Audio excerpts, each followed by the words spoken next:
everyone to Inside Scoop with the Fraudster. This is brought to you by LP Magazine, and I'm your host, Stephanie Hoover. Today is part 2 of our podcast series where we have in-depth conversations with former fraudsters, talk about their methods, and any trends on how to prevent fraud. So we hope you enjoy this series. If you don't already subscribe, please go to our website and sign up for our free daily e-newsletter and our free print magazine. You can find us at losspreventionmedia.com and just click on the subscribe button. Our goal here is to bring you high quality content that helps you in your loss prevention career. So last episode, we talked with Alexander Hall, who's with Dispute Defense Consulting, about self-checkout fraud and related gift card fraud. Alex, thanks for joining us again. It's good to see you. Thank you, Stephanie. It's always a pleasure. Thank you. Good. So for those unlucky people who didn't get to see our last episode, which by the way, they can go back and look at it if they want, can you give us a quick bio and what it is that you do now in your current career? Sure. So I have amassed 16 years of fraud-related experience. 10 of those years were spent operating as a fraudster. I caused a lot of damage. I'm not proud of it. That was across virtually all industries that I encountered. I deployed more methods than have been defined by our collective community, and I was never busted. In 2017, my daughter was born, and it hit that I needed to change my ways and support her potential. So changed my ways and joined fraud prevention. And for the last almost 6 years, I've been working with financial institutions, merchants, in-store, e-commerce, insurance companies, crypto companies, publications, all of the above, to raise awareness around fraud and fraud prevention, as well as to assist in the development of effective fraud prevention strategies that consider every touch point across the customer journey. It's been a lot of fun, and I can't wait to do more. Great. Yeah, I really enjoyed our talk last time. I think it was eye-opening for sure, to say the least, and looking forward to having more conversations with you. So especially today, I know this one is sort of like in your wheelhouse, right? Credit card fraud. So I know that our audience, we have a lot of different folks that read the magazine and listen to our podcasts. I would think that we have some people who listen in that are probably LP analysts. It could be IT security, really any retail team member that would be looking at exception-based reporting and monitoring for credit card fraud. So in your experience, Alex, can you kind of give us an overview of the different types of credit card fraud that you saw? Sure. And do you want me to keep it relative to in-store transactions or just across the whole merchantscape? Yeah, so folks that are going to be listening to this will be also working with e-com. So it'll be both in-store and online. Yeah. Okay. So let's start with in-store and then grow out to the big wild e-commerce world. Sure. When you get a credit card, there are many ways to put through a transaction. So the most basic one that requires the least information would be what I call generated credit card numbers. Credit card numbers that are lists of credit card numbers that are based on one single credit card number. Fraudsters will lop off the last 4, reverse engineer Loon's algorithm, and end up generating a lot of numbers. Now with this, the fraudster only has access to the credit card number and an expiration date that's in the future, not accurate. However, this does apply to many in-store transactions. I don't know if you or any of your audience has experienced this or sees this with their POS, but if there's enough failed attempts at the POS to swipe a card, it'll ask to be manually entered, and then you present the card, and it will, the cashier is supposed to verify the last 4 and then type in the expiration date on the other side of the counter. Right. That's the lowest requirement to put through a transaction. And as I mentioned, if a fraudster gets a hold of a highly valuable account and generates off of it, there's real potential there. So that's the first iteration, using generated card numbers that are embossed to a card, demagnetize the strip using like neodymium magnets that disrupt the mag strip so it doesn't swipe appropriately, and then ask for it to be manually entered. So that'd be the first iteration, and something that was the lowest on the totem pole. So it's kind of like the entry-level method. Yes. Yeah. Okay. Requires a little bit more knowledge on how to generate credit card numbers, but unfortunately, there's an app for that. There's many apps for that. Okay. Yeah. So there's that. Moving forward from there, I was, everyone is semi-familiar with rewriting magnetic strips, getting track data online in the form of dumps, and that's what they're called on the dark web.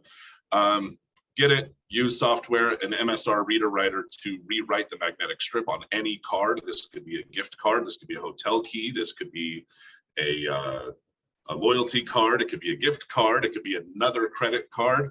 Anything that has a 3-track magnetic strip on it can be written with payment information, financial institution payment track data. We can go down that rabbit hole, but on the surface, the track data comes out, it gets represented in a document, copy and paste into a very specific software, use an MSR reader writer to write to the card, and then go shopping. The thing with this is, if you get a hold of good track data that you can confirm a high dollar amount in the bank account, you might make 5 or 10 of the same exact cards and go over the course of 1 hour and hit 5 or 10 stores Before it's caught, right?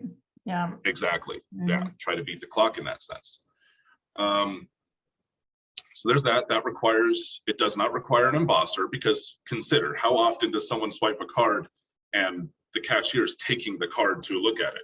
It's not very often that happens. Right. Someone walks up, goes to checkout, swipes the card, leaves.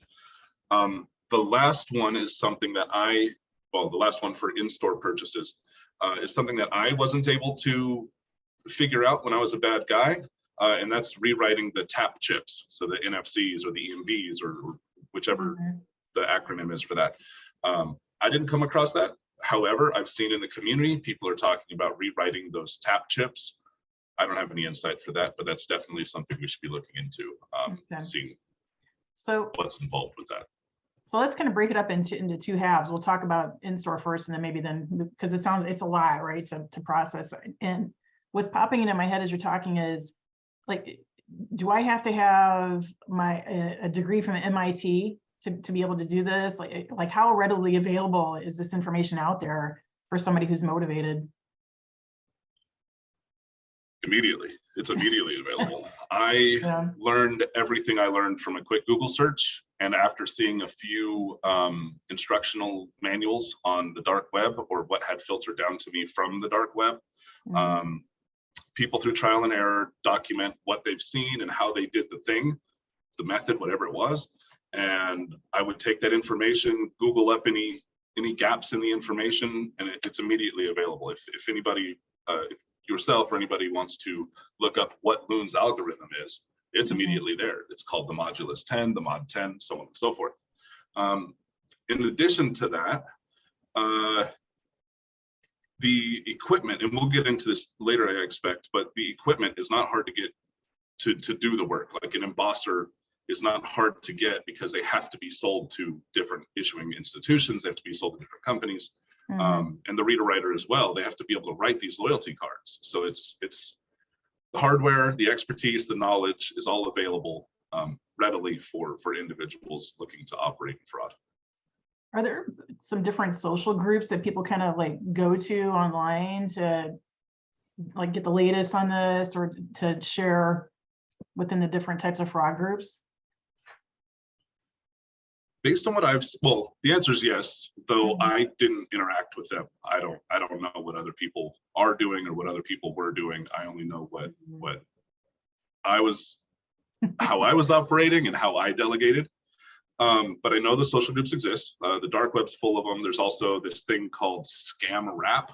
It's a new genre of music where rappers are talking about how to commit fraud and how to commit scams and all of that stuff. And they're actually using that as a recruitment method to get people who are money mules or will create mule accounts with their own identities, all these different things. Wow. So the social aspect is definitely there.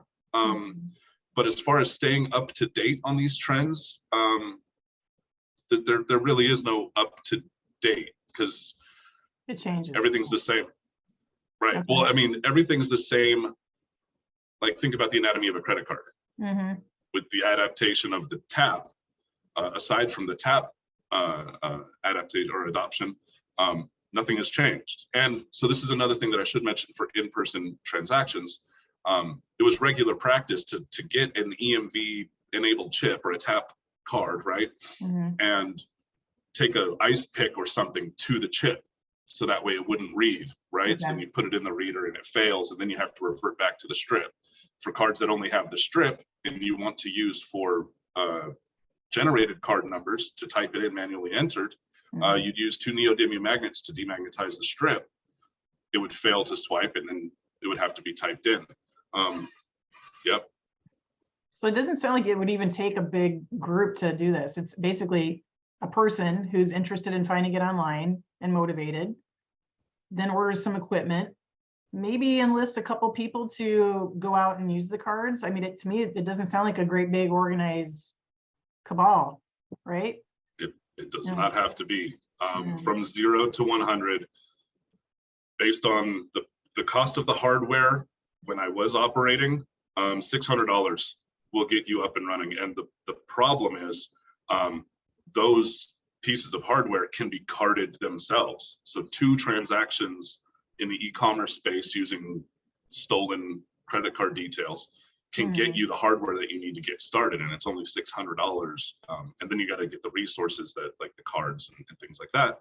And then it's just a bunch of research, and the research, you only have to do it once. It persists throughout time, because as track data, gets employed at one store and then elsewhere, or maybe the manual transaction, the manual entry method goes through, and that merchant catches on and stops manually entering, well, then they just step over to the same place. So the same method can be applied.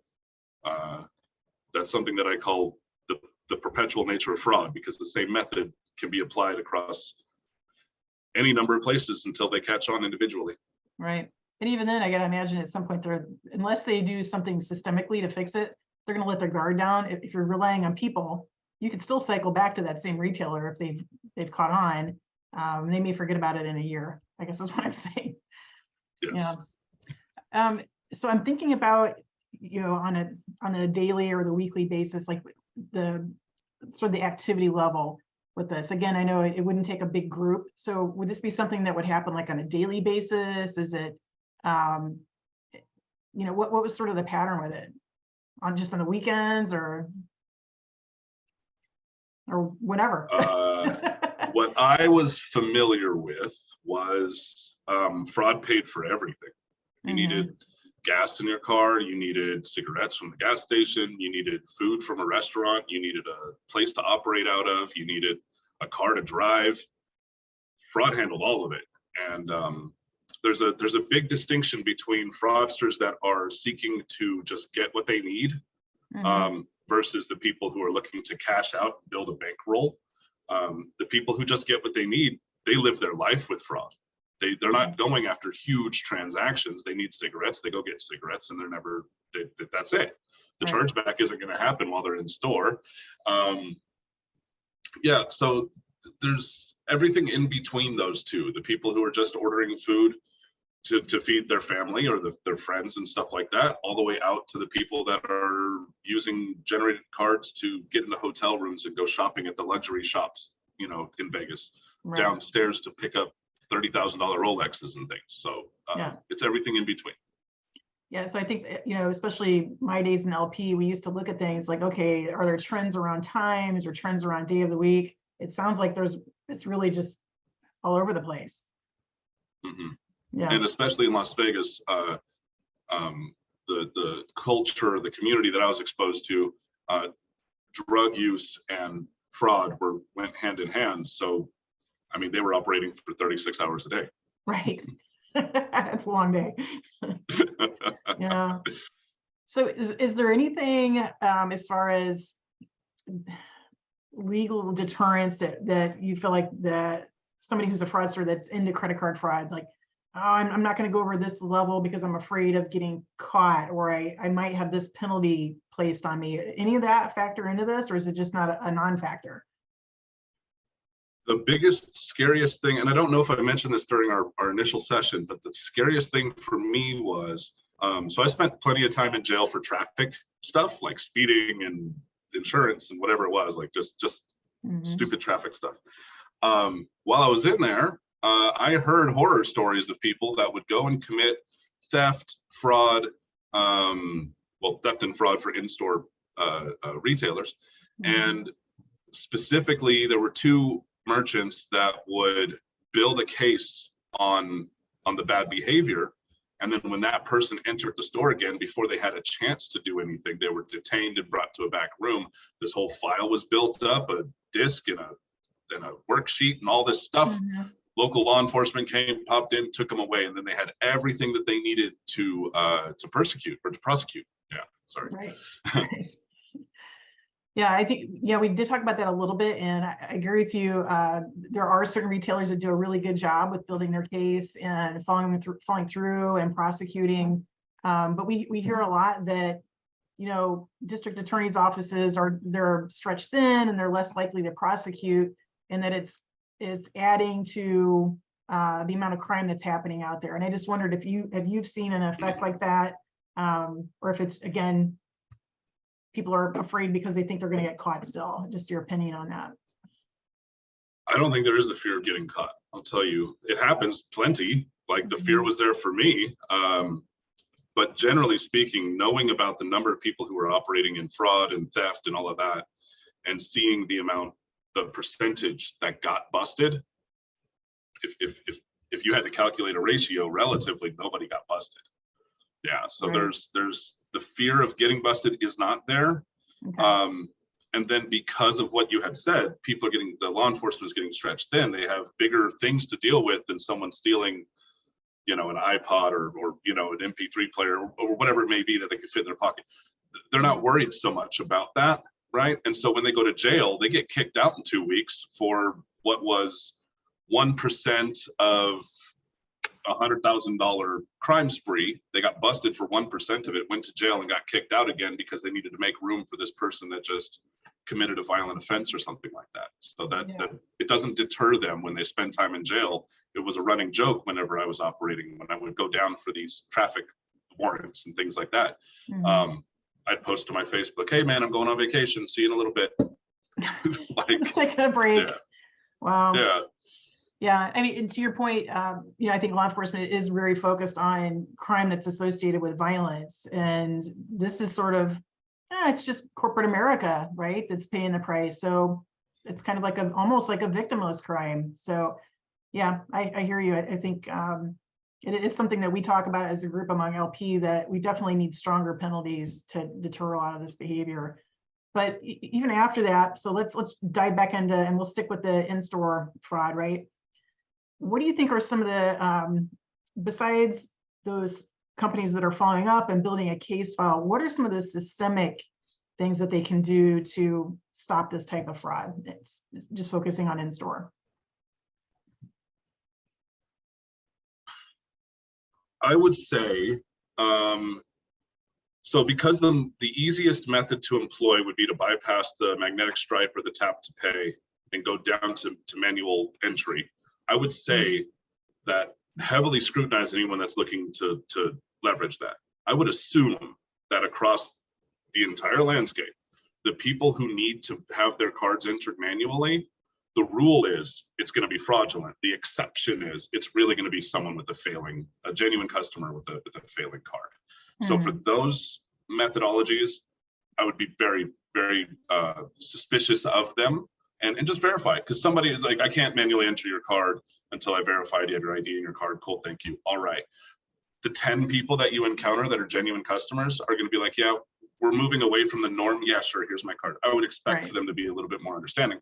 Whereas fraudsters, they'll have to step up their game, because they'll have to get an ID that matches. They'll have to emboss the card to match the ID. They couldn't hand those cards out to different people. You wouldn't be able to do all of that stuff. So it would help deter that level. Again, that's the lowest. Moving up from there, I don't want to say this, but it's kind of difficult. We don't verify information at checkout. You know, when someone swipes a card and it goes through, it's there. Yeah, we want frictionless payment, right? That's what we're all about. Yeah, and for now the rule flips. The rule is the vast majority of the people who are swiping their card correctly are good, genuine customers. The exception is fraudsters are successfully swiping cards. So to apply a systemic rule to all of it, you'd be alienating a lot of good customers. And so one thing that works to the benefit of people that are in store is you can see behaviors. You can have access to psychological engagements, things like that. So if it's Walmart and you see some guy that looks, not that I would promote profiling anybody, but this guy doesn't look like he should be buying $10,000 worth of TVs, like right. Maybe think about that a little bit. Yeah, but that's dicey territory, and I can understand why certain things haven't been rolled out en masse. Yeah, in fact, we talked about this last time too. It sounds like human intervention, good old human intervention, is really what's going to make the difference, and especially with in-store, just stopping this. I'm just wondering about the CVV on the back of the cards. Does that play into any of this? We haven't really talked about that.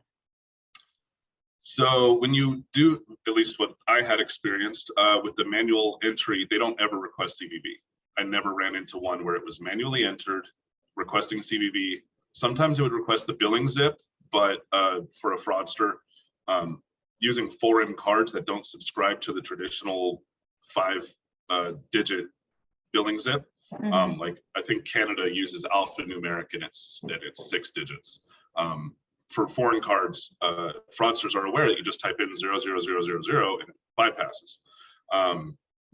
Okay. So CVV does not come into play for that method. CVV does not come into play for track data. There is a CVV embedded in the track data. I think it's track 1 or track 2 has a CVV in the track data, but it's not the same represented on the physical card. CVV is more so reserved for e-commerce. Yeah. Okay.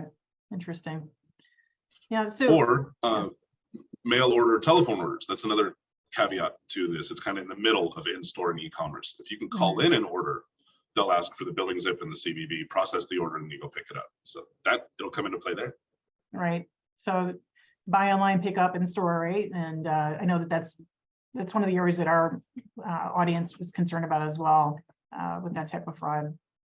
So we talked about the features of the card. And before we move on off of in-store, I just want to talk about and back up to the apps you mentioned that help generate is it an algorithm? Is it, I know you mentioned, what is it called? Boons? I don't remember what the algorithm what you said it was. It's I believe it's pronounced Loons. It's LUHN. Okay. Loons algorithm. It's also called the Mod 10 and the Modulus 10. Okay. And the checksum. Lots of different names for it. Yeah, right. So you can actually download an app, and then this app will help you navigate through this process. And so that blows my mind. So say a fraudster's sitting at a desk and he has a card that is a corporate T&E card from, name big bank here and big company there. Cool. So it's a big, powerful card. Well, this card has been used, whether it's e-commerce or swiped to death and it's just burnt and canceled. This card's no longer valuable. Well, fraudsters are resourceful. They lop off the last 4 of the 16 digits or the last 3 of the 15 if it's Amex. Lop those off and type in the 12 remaining digits into this app and hit the button generate. Well, that app is designed to generate every possible combination for the remaining digits up to 16 or up to 15 if it's Amex that meet Loon's algorithm. So then what happens is the fraudsters will go through and they'll call merchant account services like running authorizations like we saw in Night at the Roxbury. Chris Kattan's character was calling in authorizations. Just call hour after, for an hour, just go through and check which numbers will run for authorizations for $1, circle them, and then go and boss those to cards, take them into stores, and hopefully get someone to enter it manually. So that's the whole process. This is somebody physically sitting on the phone calling in. So it's amazing to me that there's not a system in place to catch that behavior, because if you've got calls coming in from the same number over and over again. Wouldn't that be an easy way to stop that? I've spoken with merchant service accounts managers or account managers, whatever it is, and asked them, like, do you ever get just a flood of people calling in and verifying numbers? And they said, yes, there's actually several places in the United States where people's entire job is to do real authorizations. Okay. And it's just a constant flow from one number. So then I said, well, what about if you isolated the requests by BIN number? Because if I'm generating off of one credit card number, I'm requesting an authorization on one BIN number forever. And they said they'd look into it, but we haven't continued that conversation. I think that would be the way to catch that. Yeah, for sure. For sure. Okay. So anything else that you want to enlighten us on with in-store fraud? It's fascinating to me. I think that there's still the potential. Oh, so speaking of apps, anything that allows you to store credit card details in an app and then use it at checkout was something that was heavily exploited out here years ago. I don't know if it's still in operation, but I knew of one operation that was doing that. Okay. I don't know if I should name them, but yes, there was the opportunity to create an app that matches the merchant, and you were able to store credit card details in the account, and then in store, what they were doing was taking gift cards and buying gift cards and loading up prepaid gift cards that were branded using the app.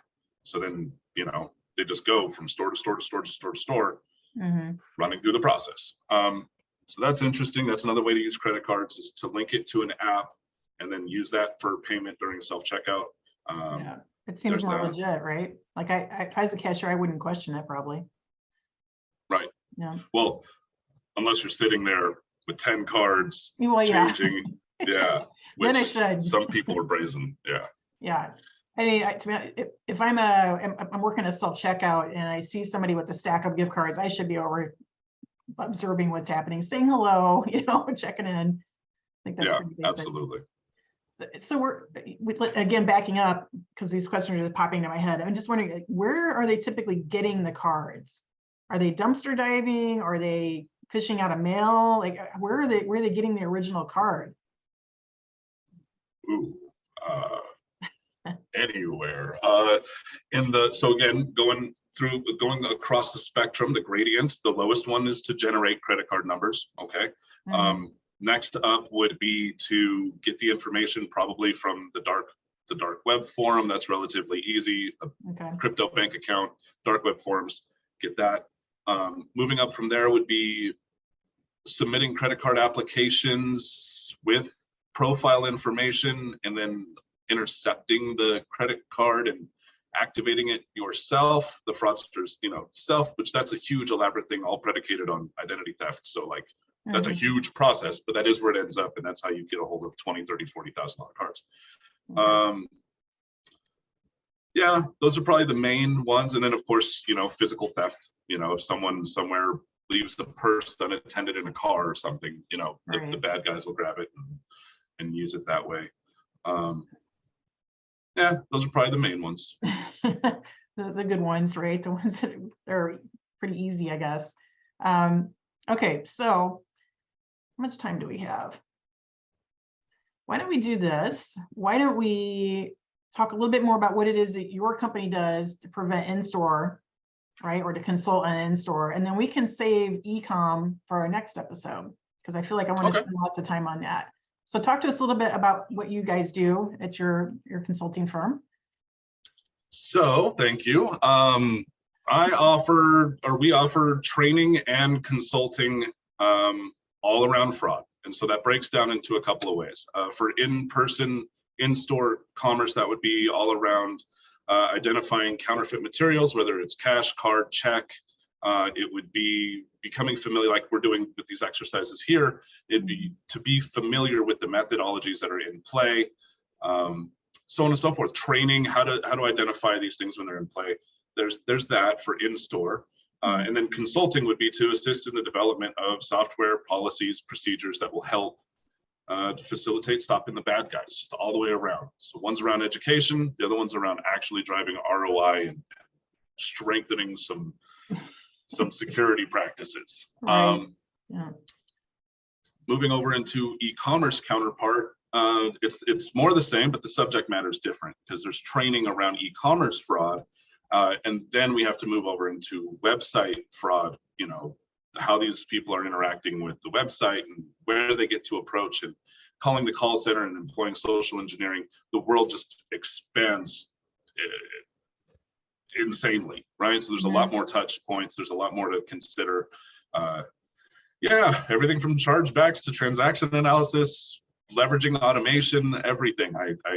There's a lot to talk about and a lot to do. Yeah, for sure. There's job security. No lie. Yeah. So what I'm thinking we can do is for our next episode, I would love to encourage the audience to submit some questions. And it could be about this episode. It could be about the last one. It could be about e-com, which we'll talk about next time. But when we release this podcast episode, we're going to include a link where they can submit their questions, and then we can get back together and answer those. So I'd love to hear what our audience is wondering about as well. So, all right, this has been great. And I just want to thank you again, Alex, and look forward to talking with you some more. Thanks, everyone. Thank you so much.